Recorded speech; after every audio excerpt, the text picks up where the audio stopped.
you can just turn it into something else.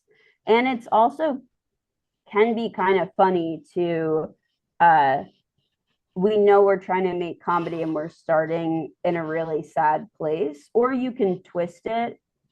Like, this is a bad example, but it's just the first thing that comes to my head. Hi, Laura. Welcome to the Meetup spot.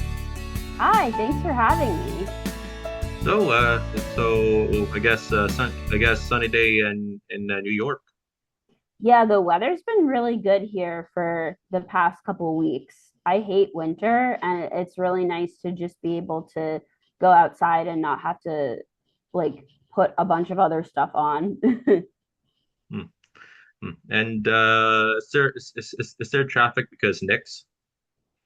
Um, I it's hard to say about traffic because I don't drive here, Oh, and I haven't necessarily noticed more car congestion, but I have noticed a lot more people in Nick's gear.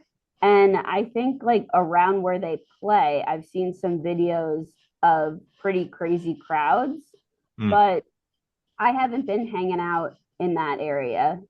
So it hasn't really impacted me much other than everybody's uh like, yay, we're in a good mood because of the Knicks. And I'm like, I don't get sports, but I'm happy for you. So Yeah, same here, same here. Although even if we are recording is June, this episode will come out next month. Just so you know. okay, cool. All right, Where are you based again? Edmonton, Alberta, Canada. Oh, cool. So Yeah. so you guys follow basketball up there? I mean, I guess people do everywhere. No, we are hockey Oh, territory. right. We got two NHL teams here in Alberta. Hmm. Hmm. How's All right. that going? Is it hockey season? When is hockey season? Again, I don't follow sports, but right here in Edmonton, we will. I am a proud Oilers fan. Oh, nice. Even if I don't know hockey, I will still support it. All right, here we go. Tell me about yourself and your growing up story. Myself. Well, I grew up in northern New Jersey, and I always wanted to do something with the arts. I really wanted to act, but there was only like kind of local musicals when I was a kid, and I had a really bad singing voice that I was in denial about for a while. So I would always try to audition and never get roles, and was like really bummed about that. But I always would draw a lot, paint, write, uh, do all kinds of things. And I kind of thought I was going to act, like just be an actress for a long time. And then I I went to college and I kind of realized, oh, I need to make money. Hmm. And I didn't really see a way to get any sort of acting roles. I was trying, it wasn't working. So I had kind of abandoned that for a while until when I was in my late 20s, I moved to Boston for a job, and I didn't know anyone. I didn't really have anything going on. And I was trying to find ways to meet people. I was feeling really lonely. And I remembered that some people I knew when I had lived in New York prior met a lot of people and had a great time taking improv comedy classes. But when I first heard that, I was like, oh, that does not sound like something I would like at all. Because the idea of making something up on the spot was kind of scary to me. I was like, that just sounds like paying to embarrass yourself, is what I Hmm. always say. And then finally, I just like wasn't really meeting people. I wasn't really doing anything outside of work. I ended up not liking the job. So I was in a really bummer of a place. And I was like, I'm an adult. I might as well just sign up for improv, see if that works. And if I hate it, I can just stop showing up. And I got like super into it. I really, really liked it. And it was the first time that I had a performance outlet that I was pretty good at. I also tried dance a lot as a kid and growing up, and I'm not a good dancer. I'm not very coordinated, and I cannot remember choreography. But I had a lot of fun with improv, and then But I always was like, I wish I could write before I got on stage. I wish I could be more sure that I had something to say. And then I thought, you know what? Stand up and sketch comedy, they do that.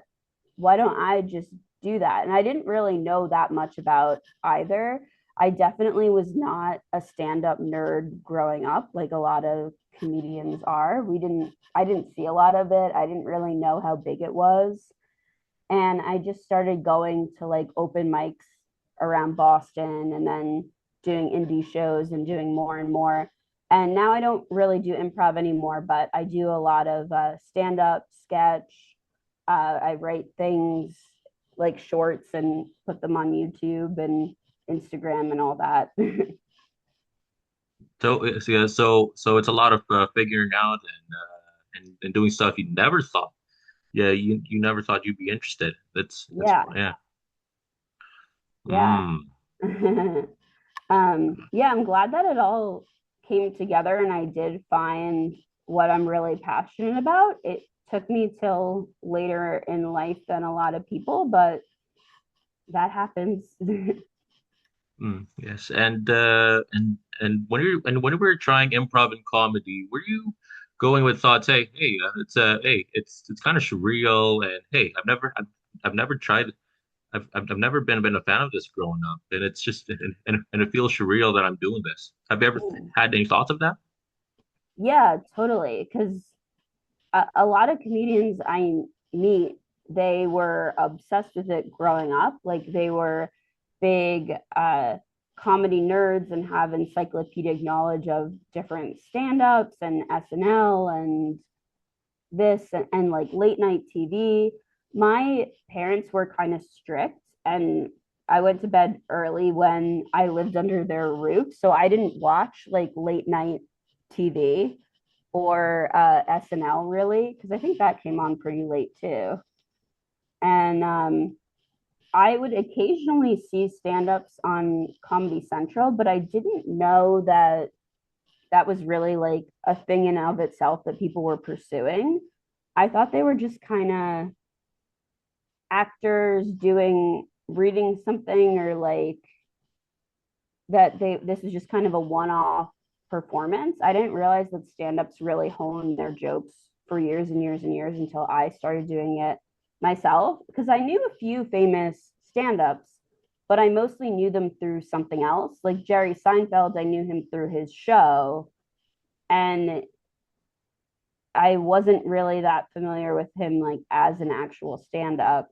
I Now I think I like his stand up more, but as a kid, I thought the beginnings of Seinfeld were kind of boring, and I would just like to get to the show.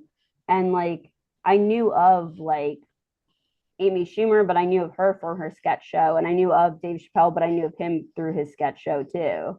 So yeah, I didn't know that stand up uh, was something that was that people took so seriously. Mm. Or not take themselves seriously, I guess. Yeah. Yeah. All right. Okay. Laura, why do you do what you do?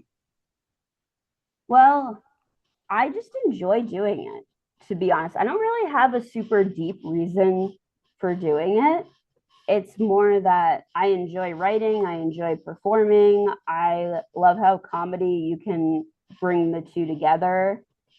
And even though it's frustrating being on social media a lot, and you're not really sure what the algorithm's going to like, going to not like, it is nice that we live in a time where you can just make something and put it online. And yeah, I mean, that's all it really comes down to is that I enjoy doing it. Hmm. I see. I see. And you just when it comes to YouTube, you just keep on making and making and not worrying about the views. Yeah, I mean, sometimes I do get in my head about the views, and I always wish that they were higher, but that's not the main reason why I make them. I don't make them with what do I think will go viral? Okay, I'm going to do that. I think that's such a bummer when people get in that mindset and they're only making stuff for the algorithm and they're not making it because it's something they want to make for because they enjoy it and they think it's quality and they think it's saying something or even just that it's like actually funny. So I never make anything just for the sake of think like I never make rage bait. I never make stuff that spreads misinformation. Um, which yeah, there's a lot of stuff like that that could easily go viral, but I make stuff because I want to make them and I hope that other people like them. And I wish that more people did. I think more people would if they saw it. And someday hopefully more people will see it. But yeah, that's not the main goal. Yeah. Okay. You mentioned that you went to improv and eventually stand up. Yeah, stand up. Which well, improv, which you said mentioned improv didn't work, so try stand up. Can you tell me more about how you got started into improv and eventually sketches and stand up? Mhm. Yeah, so I started taking classes at this place called Improv Asylum in Boston, and I met some really fun people. We would hang out afterwards, which was nice at bars and stuff. And then I found out that there was this whole improv scene that I didn't know about where there's indie improv teams and they're doing these like shows that they put together. So I started doing some indie teams and performing wherever we could. There was one show that I did a lot that was at a hostel in Boston where there would only be like five people in the audience and sometimes they wouldn't even speak English, but I was still so excited to perform that I was like, this is so cool. um, and then I also started doing stuff at Improv Boston, which I don't think exists anymore, but it was around back when I lived in Boston years and years ago. And I started auditioning for their house teams. So the theater produces like regular shows. Uh, and so they call those house teams and they like assign you a director who you do a rehearsal with and then you do shows regularly, and I was having a lot of fun with that. When I realized I wanted to do stand up and sketch, I had no idea how to get started, so I did sign up for a stand up class at Improv Boston because I just didn't know.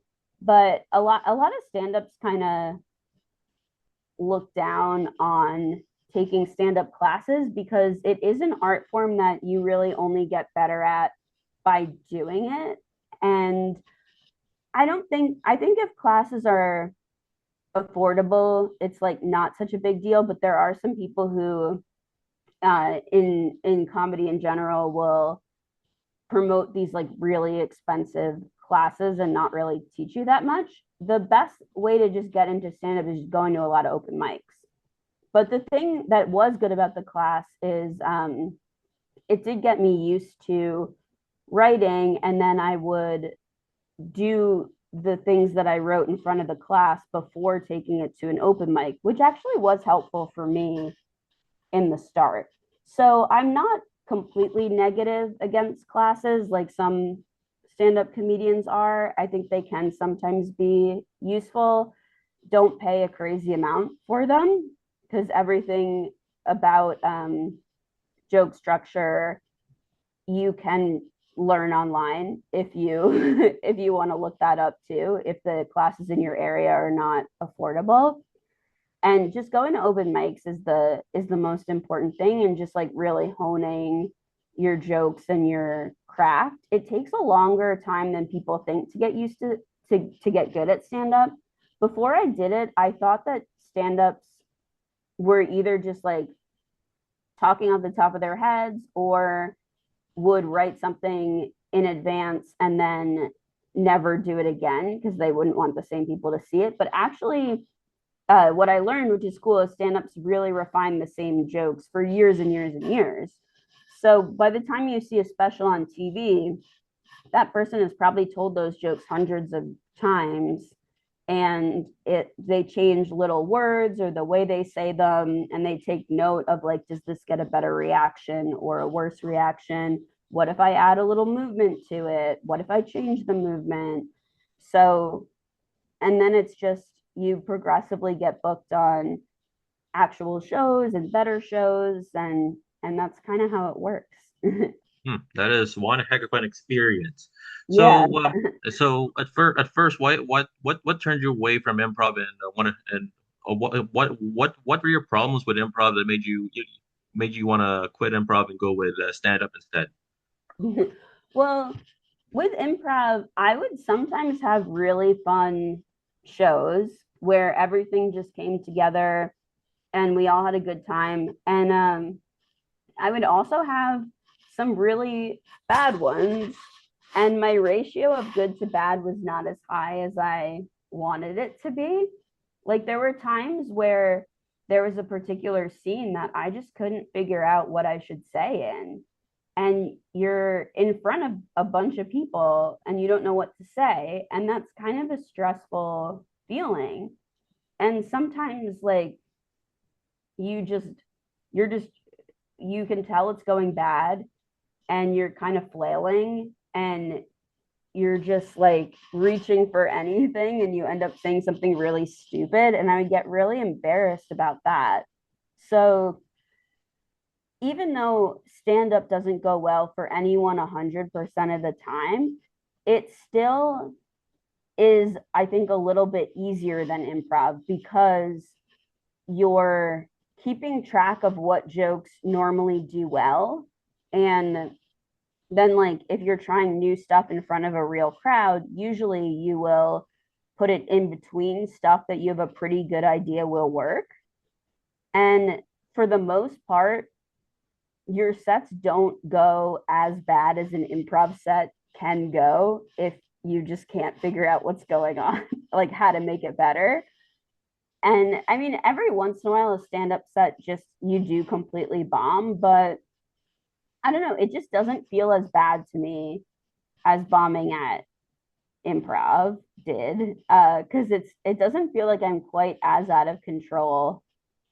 Uh, and it also, even when improv was good, it would feel good for a little bit. And then it was kind of a bummer, like, oh, that was cool, but now it's just going to be totally forgotten. And it's like it's gone, it's all ephemeral. Whereas like when you write a good joke, then you can just say it a bunch of times and eventually put it in a special or a clip and it like has somewhere to live. Nice.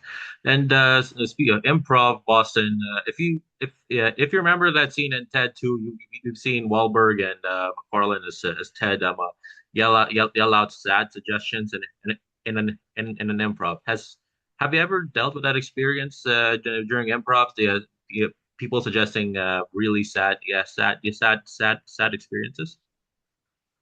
I'm trying to think because now it's been a long time since I've done Oh. improv. I know that there is really not any terrible suggestion though, because you can just turn it into something else. And it's also can be kind of funny to uh we know we're trying to make comedy and we're starting in a really sad place, or you can twist it like, this is a bad example, but it's just the first thing that comes to my head. If someone yells out funeral, you could make it a funeral for Mr. Peanut. It doesn't, you don't have to take it as like, oh, this is like a really, you can like twist it in your head to be something absurd. Hmm. So yeah, I didn't have too much of a problem with that. The only suggestion that is a bad suggestion is if someone says something really offensive, Hmm. like, a slur or something, like, which hasn't, I don't think that's happened to me, but I know it has happened to other people before. And that's like tough because you got to shut that down, but then be able to turn the mood back to lighthearted some way. Hmm. That's interesting. And what is one joke that you kept refining? Oh, um, yeah, there's like every joke I have, I am is kind of like a work in progress until I decide to stop doing it. So I'm not sure. Uh, yeah, I'm having trouble thinking of a specific example right now, but I know there are a lot where like suddenly you just think of a different like a change of word or a change of a thing. Oh, I guess like well, this is okay. This might take a little bit to explain because it's part Oh, of like a longer joke. But I have a joke now where I talk about how I had to get like a colonoscopy and an endoscopy. And in the first, so in real life, the anesthesiologist afterwards gave me this list of things I couldn't do for 24 hours. And one of them was don't make any major personal decisions. And my initial way that I tried to make that into a punchline was that, like, oh, darn, like the person picking me up was my evil twin that I have this like complicated relationship with. But it was like a little too long and like a little too out there. And then eventually I changed it to, oh no, the person picking me up is my situationship, which works a lot better and is actually true. Sometimes like just what's true is better. And then there was like my initial draft of the rest of it was that I then get in the car with the person and am like, what are we like? And then he's like, I don't know, what do you want to be? And I'm like, I can't tell you.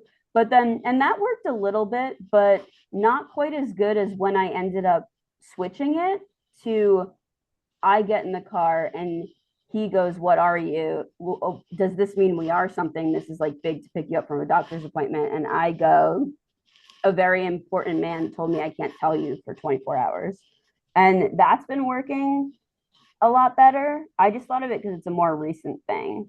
Um, and I think it works a lot better because it's more of like a twist and it's more of like,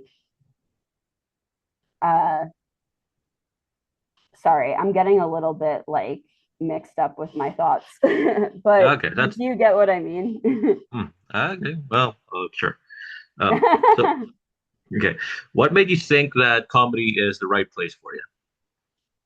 Well, one, it goes well a lot of the time. Like, not every single time, but a lot of times when I get on stage, I have a good time and the people watching have a good time, which I think is important on both ends. And it's something that I've been doing for a long time now and I haven't lost passion for. It's not like my interest and focus in it hasn't dissipated. And there's a lot of other things that I randomly think like, oh, maybe I could do that, but then I just don't actually do it and I don't put in the time or the money or whatever. And this like I just have managed to focus on it and put a lot into it. Hmm. Okay, how did improv first help you develop a comedic sensibility that you have? I think improv does teach you a lot of basic rules of comedy that apply to stand up too, that are just good to get reps in, like a rule of threes. They say that things are funniest in threes. So if you're heightening something, you want to do it three times. And also heightening in general. So if something a little silly happens, one technique to move a scene forward is to take that little silly thing and make it bigger and bigger and bigger until you can't go bigger anymore. So that's why a lot of improv scenes end with like God doing something or like Hitler enters or like something crazy. Because it's just Hmm. like, you know, yeah, like bad example, if it's like this is the worst store ever, then like the first beat is like uh somebody's giving you cold coffee, and then it by the time it ends it's like Hitler's like serving you like something crazy, uh and obviously those examples, that example is not good, but you get what I mean, where it's just like a way to think about comedy. Like, how can I take this little thing and heighten it so that it's absurd? And then also a lot of times when you end an improv scene, you want to end on either the biggest laugh or a twist. And that's kind of what you want to do with a sketch too. You don't want it to just like abruptly end when it doesn't feel like it's the end. Um, yeah. Hmm. There's yeah, seriously though, the Hitler jokes, man. I mean, seeing a lot of comedians, man. This is okay. Forget. Um. Okay. Uh. All right. What have your experiences in sketch house teams taught Well, I had a really good time doing it. It was very affirming to get cast, and especially like to do it when I was kind of just starting. And it was really fun to collaborate with people and to meet more people. So, yeah. you? Yes. Okay. Where do you find inspirations for your jokes? I think anything in life can be inspiration for a joke. Like, I have a dog and she's inspired a bunch of jokes just because I'm around her a lot. Uh, Sometimes I find myself writing too much about comedy and that's bad. And then it knows I need to like do something else for a little bit because a lot of times jokes about comedy are not funny to other people. But yeah, just anything that happens in everyday life. I don't think it needs to be a huge event or something super crazy. I think something as simple as like I had to get a colonoscopy, or like, you know, what's work like, or relationships, or like family dynamics, or things like that. Hmm. So a lot of observational humor, I guess. Yeah. Yeah, I would say I do a decent amount of observational humor. And I do a lot of like I don't do a lot of like I'm telling it like it is. I do a lot of I'm making it more absurd. Hmm. And how do you stay present when being on stage?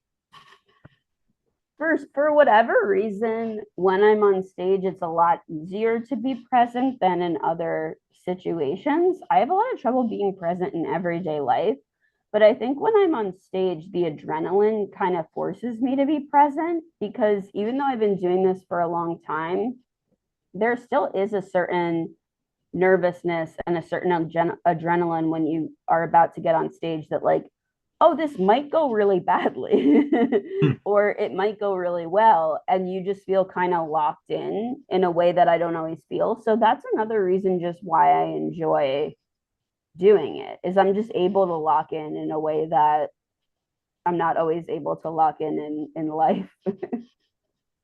Hmm. Okay. Okay. When making jokes and delivering jokes, how do you stay patient with yourself when you're in the middle of figuring out what works? Well, I don't always. I mean, I do feel mad at myself sometimes when it's been a while since I wrote a new joke that works. Because no matter how long you do this, like there's still some times where something's funny in your head and then you try it and it just doesn't work, and that is a bummer. But I just try to tell myself, like, I've written a lot of jokes in the past. It's very unlikely that I'll never think of something funny again.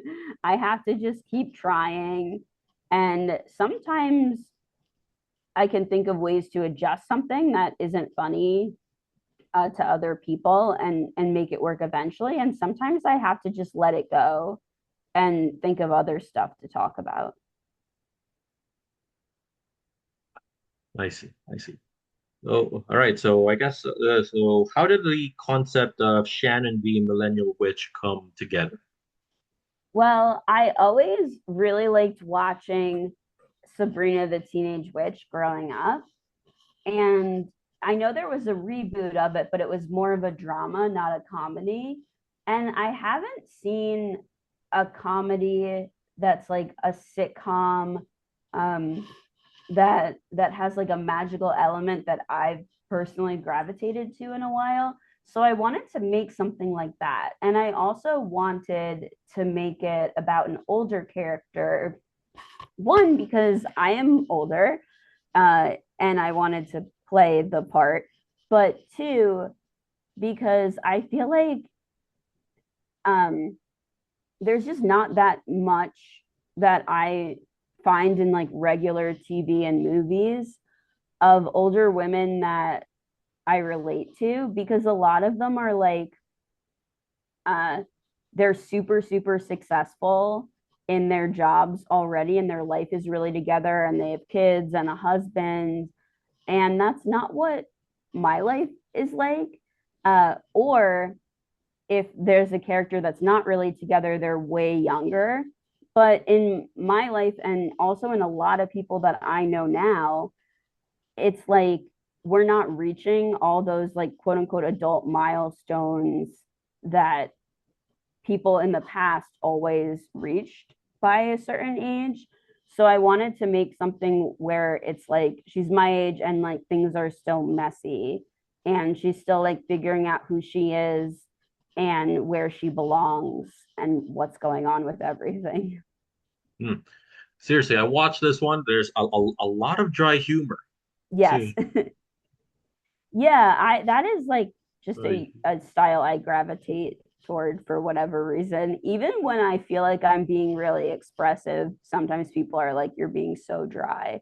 And that's just what I'm like, I guess. Hmm. So you watch a lot. So do you watch a lot of British humor? Because I that's where the do. dry humor is from. Yeah, I love Peep Show. That's like one of my Hmm. favorite shows of all time. Um, yeah, I do like that sensibility. I really want to go to London someday and try and perform there, but I got to figure that out logistically. Okay. So yeah. So yeah. This yeah a lot. Yeah. So a lot of wild moments like yeah like the fact that like the your new roommate was the one who kicked you out to make you live with her. That's yeah. And also how did and also 37 is the new 30. How did you come up with that? uh Now it's been a while since I wrote that, so I don't remember like that specific line necessarily. Uh like what the process was there, but I wrote the script pretty quickly, trying to kind of follow like a typical pilot structure, but much shorter. Because one, people's attention spans are not that long, but more importantly, I did not have the budget to shoot a full pilot episode of something. So I looked at the beats that are in a normal pilot and like really just condensed it a lot.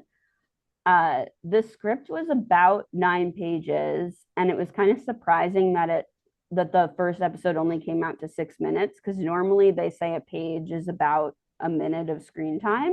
So I expected it to be longer, but that happens sometimes. And then I did show it to a few friends and ask for like tips and suggestions before I made it. Hmm. Okay. How did you find your cast and crew, and And how are you able to make the props and set for the show? The cast is all just people that I know from the New York comedy scene. So people Mm, I'm friends with who were around. And then the props I just ordered online. Uh, and I made some of them. I did all the effects myself, and you can tell they're not very good because I'm not that good at doing effects, but I tried my best. And I think it's kind of funny that they don't look perfect, that they're like kind of messed up. And I also use some stock footage in there too that that helped a lot.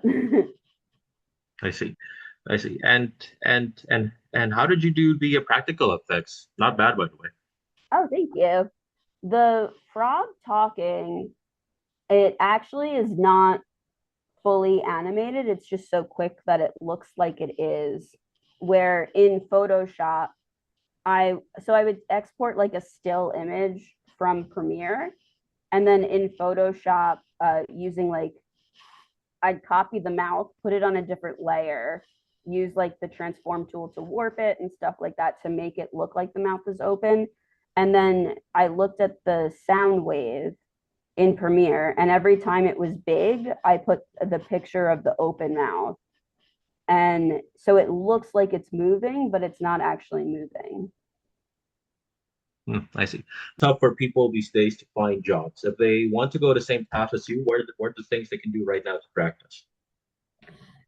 Yeah, so to be honest and straightforward, I do have a day job still because it Uh-huh. is really hard to make money off of this. So I do stuff with data because that was where I figured out that there were jobs. um, and I'm still trying to figure out how to monetize comedy. It is really hard to do that. I would say though, to start, the best thing to do is just go to open mics, write as much as you can. Also, uh, put your sketches online on Instagram Reels, TikTok, YouTube Shorts. Just keep trying stuff and honing your craft, and hopefully, eventually, we will all get to make money off of comedy. Yeah, well, keep trying, keep trying, keep trying. Exactly. Hmm. Okay, and what does the work you do right now mean to you? The comedy work that I do right now, Yes. it just is something that makes my life so much better. Like before I was really fixated on comedy, I'd get really fixated on very unhealthy things. And even though sometimes I get down about my progress in this, like still having to have a day job, overall it's much healthier for me than other fixations I've had. And because it is something that I do enjoy in and of itself, and that just makes me feel really good. And it makes me feel like I'm using all the parts of my brain that I want to use with the writing and the performing and figuring out how to shoot things and all that stuff. Hmm. I see that. All right, I guess that's it. I guess that's it for the questions. Let's get ready for quick fire. Answer questions quickly in Oh, under 90 seconds. Are you ready? uh-oh. Okay, I'll try. All right, you can do it. Here we go. All right, here we go. Z100 or WPLJ? WPLJ. Even after even after it become Caleb, right? Yeah, I mean, I don't listen to either anymore that much because I'm not in cars a Ah, lot, but and the rare times that I am in cars. okay. All right. One word to describe yourself. Creative. Hmm. What is your best comedy tip? Just do it. Okay. One everyday item you can't leave without. Tissues. I have bad allergies. Oh, mantra in life. You can do it. It's all right. Best place in NYC for a good meal. Wait, for what? For a good meal. Um, for uh, I like going to coffee shops and hanging out there.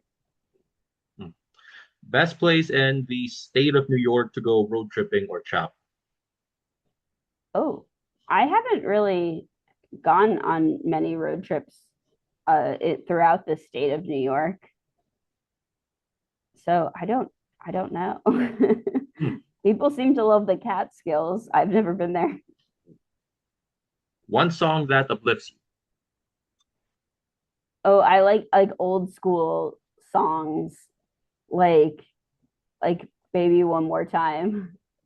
Oh, all right. I guess that's it for quick fire. Are you ready to a Zoom screenshot?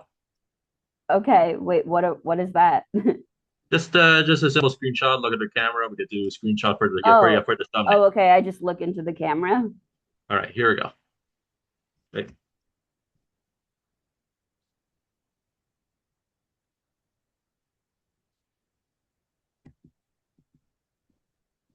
Again, Laura, thank you for coming to the meetup spot.